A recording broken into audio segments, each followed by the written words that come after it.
Billionaire Bear Part 3, Dangerous Lust, Bear Shifter Romantic Suspense Action Romance Series. Written by Cynthia Mendoza. Narrated by Hilary Muckovitz.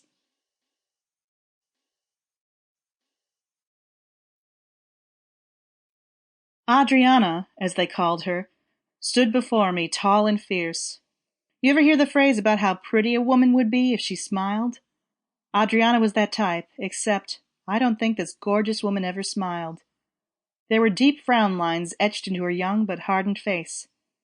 Her piercing dark eyes looked almost as black as her hair, which was darker than midnight, and the way she stared at me with those black, pitiless, almost soulless eyes, not to mention the sheer intensity of her gaze, chilled me straight down to the bone. Rule number 1 of being attacked: never let your attacker take you somewhere else. As soon as they do, you're good as dead.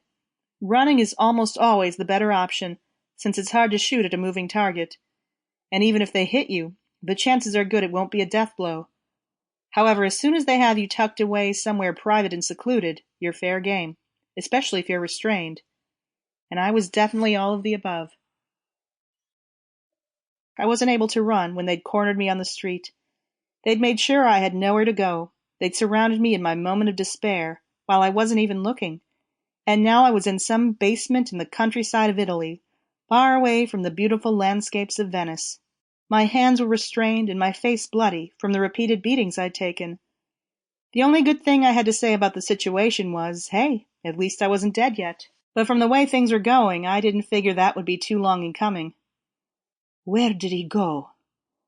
Adriana asked for the 100th time, her Italian accent thick and almost sexy. Well, she might be sexy if it were not for the fact that she held a baseball bat in her hands, threatening to hit me with it if I didn't answer her question. "Where did your lover boy run off to?" "I don't know," I said, keeping my head held high as I could get it anyway.